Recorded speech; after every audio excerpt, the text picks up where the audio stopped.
des savoirs.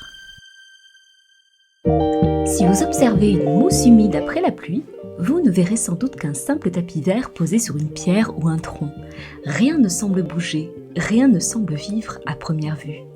Et pourtant, dans ce minuscule paysage se cache une créature étonnante. Une créature si petite qu'elle pourrait tenir plusieurs fois dans une pointe d'aiguille. Une créature qui marche lentement sur 8 petites pattes, avec un corps rond, des griffes minuscules.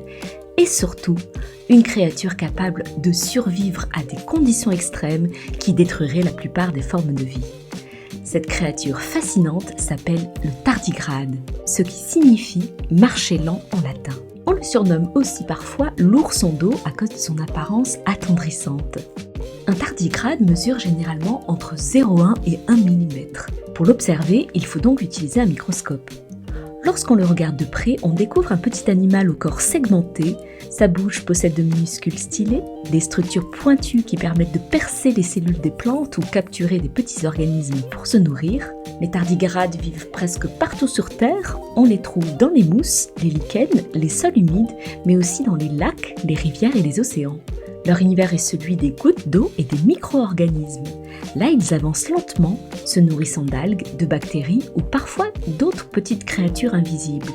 Ils existent depuis plus de 500 millions d'années. Ils vivaient donc déjà sur Terre bien avant les dinosaures et ont traversé les grandes transformations de la planète. Lorsque son environnement devient trop sec ou trop hostile, le tardigrade peut entrer dans un état particulier appelé cryptobiose. Il se replie alors sur lui-même et prend une forme compacte. Dans cet état, son corps perd presque toute son eau et son métabolisme ralentit presque complètement. C'est comme si il mettait sa vie en pause.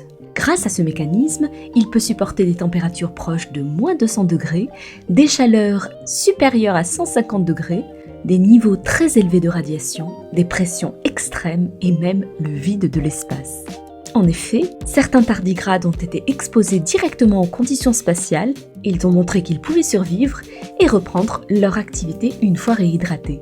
Les chercheurs pensent que certaines molécules protectrices présentes dans leurs cellules permettent de stabiliser les structures biologiques et de protéger leur ADN lorsque le corps se déshydrate. Ces découvertes intéressent beaucoup la science car elles pourraient aider à l'amélioration de la conservation des vaccins, la protection contre les radiations ou encore certaines techniques de médecine.